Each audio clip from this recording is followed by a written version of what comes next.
DMC to KING. I'ma say this once, I ain't gonna say it again. DMC in the place to be, and the place for you to be is right here with Fred White. Tales from the pen. Yeah, that's it. Salute, people, we back. Fred White, Tales from the pen. If you're new to the channel, go down and hit the subscribe button. Click the bell notification, and then click the word all. This way, anytime I put up a video, you will know about it. For those who are new to my channel, I talk about my life, I talk about my experience, and I do different various things on this channel. This channel is just not a jail channel. I talk about my life and the circumstances and the bad choices I made that led to bad consequences in my life. That's what I do. On the last episode, I talked about C95. Got into a little riot over the phones. They kicked me out. I ended up going to Queen's House of Detention. Which anybody knows who's dealt with the New York State system. Queen's House of Detention, you know, it's like a kiddie camp compared to Rikers Island. Same type people, shit still goes on. Shit, you know, still happens. Still, you know, cutting, still stabbing stuff up, but not of the magnitude that Rikers Island is. So when you go to like the borough houses, Brooklyn House, Bronx House, Queens House, they're all, however, compared to Rikers Island,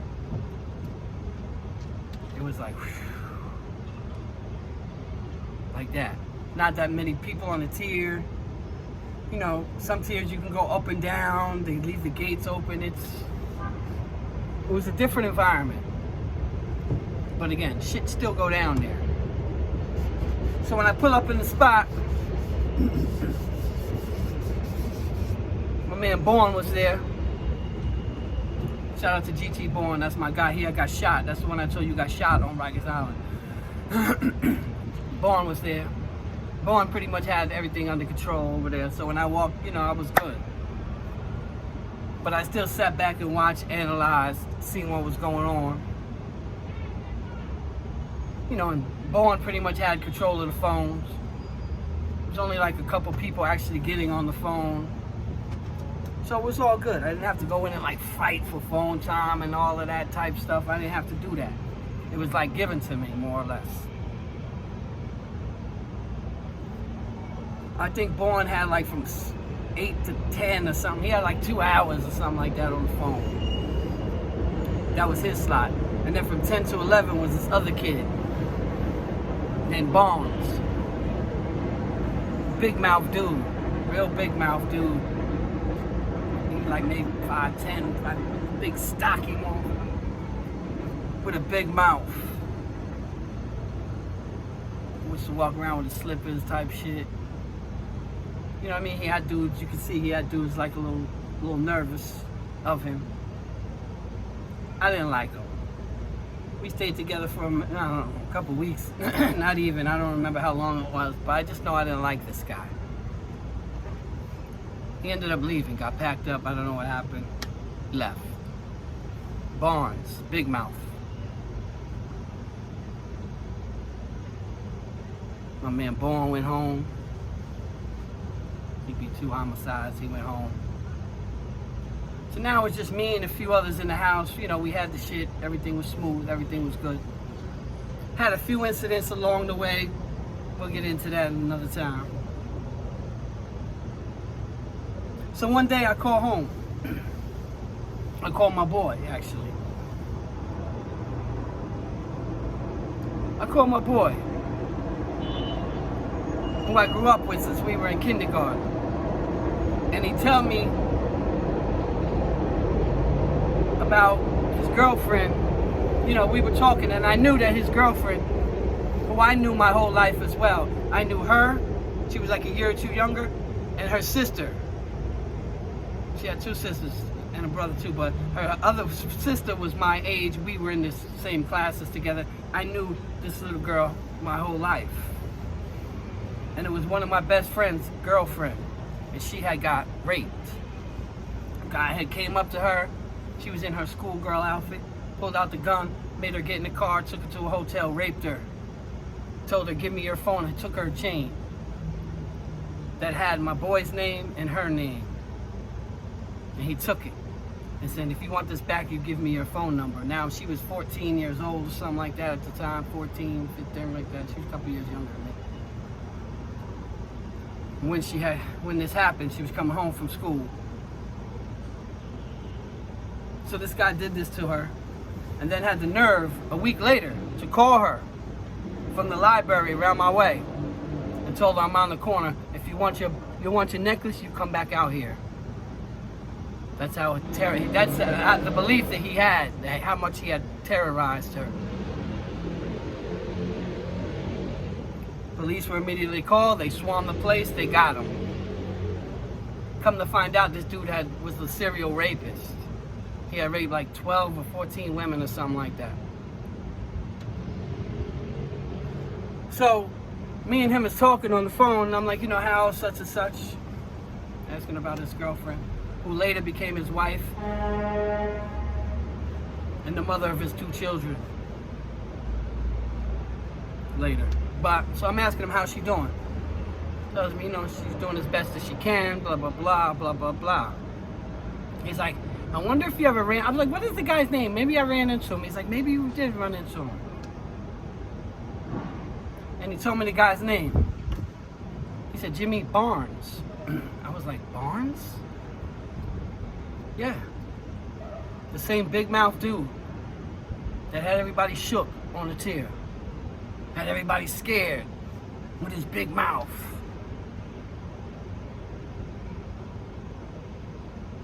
Was a serial rapist. I was like, wow. I was around this guy, know this guy. This is crazy to me. I had him.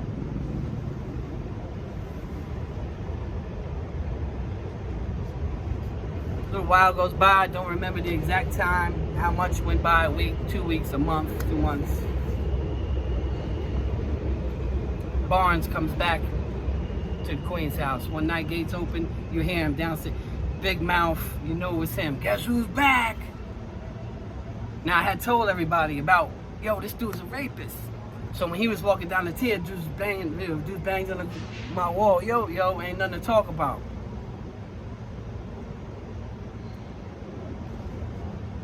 Just be quiet about this. Yeah. So at that time, it was like myself, my man Chill, you know what I'm saying? Maxwell, we used to call him Chill. My man Boo, you know what I'm saying? I think his last name was Hardy. It's called Boo Hardy. It was me, Boo, Chill. Like 3 or 4 of us, had everything under control. Everything was good. These were my guys. So I knew I had to get this dude. I knew I had to get him. Number 1, I didn't like him. Number 2 is he was a serial rapist. Number 3 is he sexually assaulted somebody I know personally. I knew her my whole life. And this guy, my boy, is like my best friend.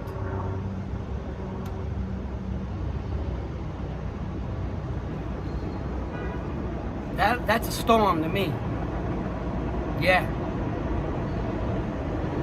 So, now, I'll never forget this. I had a skinny ice pick. And I used to keep it in a wall like this. You see this wall, how the bricks are? In the Queen's house, outside the cells, there's a little catwalk. And on that catwalk wall was like this. But it was like in the summertime, or really all the time, because the insides were hot in the building. So the paint used to like peel a little bit. So I scraped this part off more, put my knife in, and then would take the paint that I had peeled off and like patch it up. So you couldn't really tell that in that league, that's the thing about being in the penitentiary. You start thinking of all types of things. You become like an Einstein with stuff. If you don't want them to find it, they won't. But anyway, so I remember I had it. And we set it up lovely. I called my boy, and I hung the phone, actually. I hung it. Yo. So remember what we was talking about? Hold on. My man Chill was on the wall right there like he was looking out the window. My man Boo was in the next cell, and I was in this cell.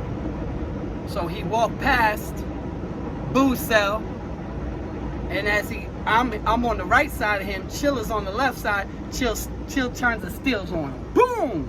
I'm in the cell. I'll never forget. I had it wrapped up. I had the bandana around it. I had the string and everything, like jail, like a jail movie. You know what I mean? Like in the movies.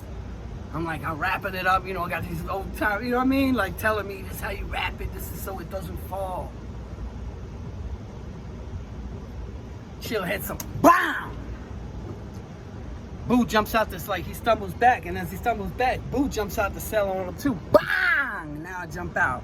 You know, I jumped out pretty much with Chill, but when Chill hit him, he fell back and then Boo caught him. Boom! And then I jumped on him. And I hit him 21 times. And as I'm hitting him, as I'm doing it, I'm telling him who it's for. I said her name. I said, this is for... And I said her name. This is for... And I said it every time this is for... While he screamed, he was dazed and he was screaming, you know. I don't know how he got up, ladies and gentlemen. I don't know how he got up. But he did. Stumbled down the corridor.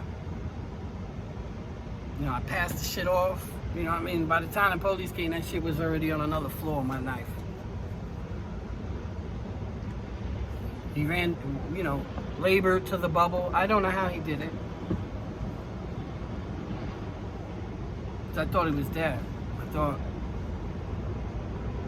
Now you gotta understand the dynamics at this time. I'm on trial. I'm on trial. I'm not going to trial. I'm on trial. Every day I'm going to court. I'm in trial for felony murder charges. So he runs up to the bubble. He falls out. Boof.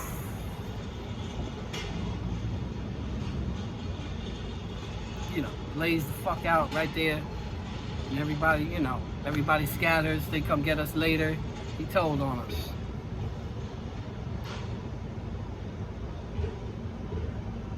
They shipped me out of there, but I never got called for that ticket. That was when there was a couple times that happened. Sometimes they're in process, they're in transit. There's so many tickets they lose count, and if they don't call you within 3 days, you have to be thrown out. Like, it's so many different rules, I forgot what it was on the island at that time. But they only have a certain amount of period to start this process of a hearing for you, and a court hearing, or whatever it's going to be. And they never did that. Never got called for never got called for the ticket, never nothing. I have the ticket. I have it written, what I did, what they say I did. And I sent it to my boy. Yeah, still my boy to this day. Shout out to him down there. He's down in Florida now. He was in South Carolina. Now he's down in Florida. Shout out to him. He knows who he is. I sent him the ticket. I got him. I got him for you, bro. That's how it is. Now, again, let's understand this as I tell these type stories, because I don't want people to think I'm changing up like Fred's trying to be gangster. No, Fred's not trying to be gangster. Fred's telling you a story about a lot, you know, a part of my life. Fred's telling you a story of survival. Fred's telling you a story of doing whatever he had to do to get his props and to make it out of there alive. That's all I do. I don't want not glorification about what I did. But he was a rapist, and it was personal. It is what it is. Also, the other dynamic is that when I told everybody, when I found out that he was a rapist, and he wasn't even back in the house yet. He wasn't even back in the Queen's house yet. Now everyone's also got it looking at you. Because I said, man, I cast this dude, I'm going to get him. Just like I said with others, I got to get him. And now everybody's looking at you. And that's the thing, it's peer pressure too. There's a lot of peer pressure dealing with that too. When you're talking about that you're going to run around and you're going to do something, and then you see that person and you don't do what you're supposed to do. And everybody's looking at you with the side eye. Everyone's looking at you crazy, like, what you going to do? You said you was going to do something. Now I'm forced to do it. Whether I wanted to or not, that one was a little different. Some things I had to do. Some things maybe I wanted to do. Is that a... It is what it is. The guy's still in jail. Excuse me. He got 58 years, that guy. And I see he gave a lot of his time back. I don't know how. You know, he was in the law library or whatever. Right now, I see he was the imam in Otisville. I see he's not there anymore. I Googled him recently. He's in Fishkill. Yeah. Dude named Jimmy Barnes. That's his name. I'll say it. Google him. New York State inmate lookup. There you go. NYS inmate lookup. Look up Jimmy Barnes. You'll see. Right now he's in Fishkill. And he gave back a lot of time, so I seen that he CRs, I think, in 2 years or something like that. Like, he'll be home within the next year or two. This guy was running around raping the whole New York City. That's how it goes. The system is fucked up. That guy will be right back out here. What you think he's gonna do? You think he's gonna be reformed? Fuck out of here. He ain't gonna be reformed. It's the way it is. He'll be right back on the streets doing dumb deviant shit. Speaking of dumb deviant shit, so in the Queen's house, before all that happened, before I was kicked out and sent to Rikers Island while I'm on trial right here in Queens, it was so easy to come out to Queen's house. You get on the bus, they take you, you go down Queens Boulevard, you make a left on Hillside, and then you make a right on Sufton, and you right in front of the courthouse. It was right there. Now I got to go through this, going to court every day from Rikers Island, being up at 5:30 in the morning, going through 3-4 hours of 5 hours of bullshit before I even get on a bus to go to court. So it was a whole bunch of things in there. And then while I'm in court, they didn't produce, while I was in transit for doing what I did to this guy, they didn't produce me for court. And I'm on trial. And the judge wanted to know, why the hell didn't corrections produce me? And when he has his clerk find out why corrections didn't produce me for trial today, he told him what happened. They told the judge what happened. And I'm on trial in front of this guy for felony murder, and they took him out. I stabbed somebody 21 times. This is what it is in the penitentiary, people. Sometimes people take chances and risk their lives and throw their whole lives away. But this is what goes on in there. This is the mentality. And even before that, you know, there was a few other little incidents. I remember this one derelict, and I seen him later in the street. This kid, he came in, he was from Flushing, so automatically, yo, Fred, your man from Flushing. Fucking crackhead, little fat dude. I think they call him Hamburger, some shit. I just called my man Dane. Shout out to Dane. That's my brother. I just called him. I was like, yo, what's that guy that I did that to? What was his name? He forgot. But he knows who I'm talking about.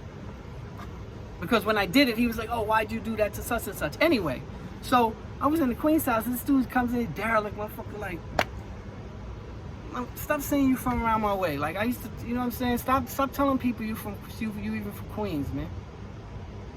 When the dudes run around, you know, I'll wash your clothes for some, you know, for some cigarettes.